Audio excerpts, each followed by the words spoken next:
Okay.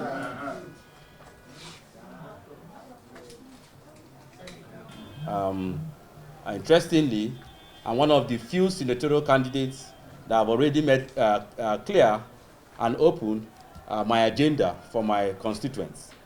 I'm one of the few senatorial candidates that have promised to make open, again, to make open whatever comes to my constituents as constituency project funds. I believe in transparency in governance, and I also believe so much in good governance.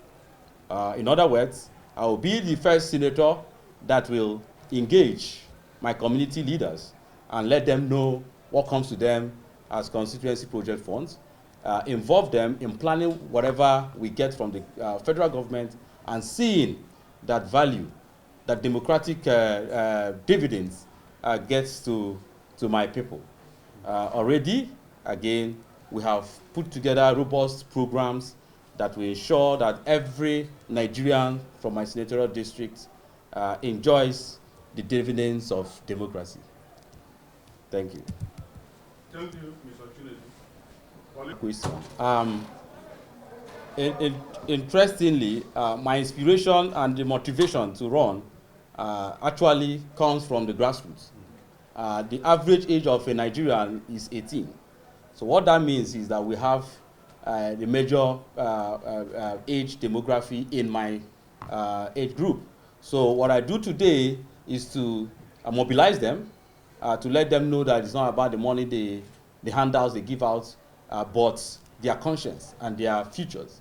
So what we are saying is that the future of those that will come before us is going to be determined by decisions we take today.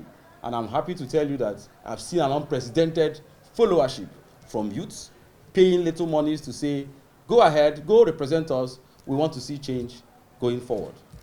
Okay. Points. As I earlier mentioned, the Not Too Young to Run bill takes care of the legal barrier that the youth, the Nigerian youth is confronted with. The other barriers, like economic barrier, financial barrier, particularly to what you've mentioned. One of the major laws or policies I want to reform if I get into the Senate is to make it free for every Nigerian. We should have the opportunity to express ourselves for any position you want to run a while in government or going into government. Okay, you don't? Congratulations on advance once again.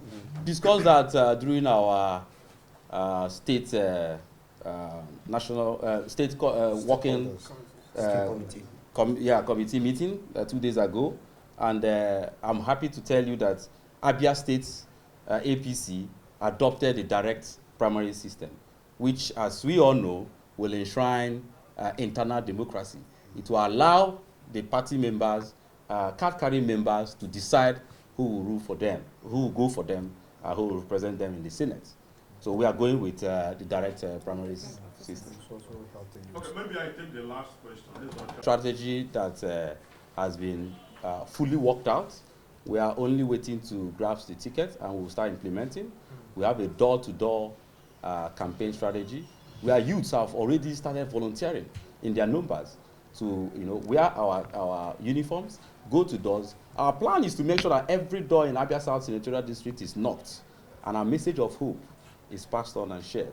So the good thing is we've tested it, and because people are disgruntled, people are disappointed with his performance in the last 3 tenures, we are getting that support both from the old, from the young, the women, and the youths. So we are very confident that we'll be emerging victorious come 2019 February. Thank you, Mr. Chinedu. Good luck. Thank you, sir. Display your. Okay, yes, okay. Yes.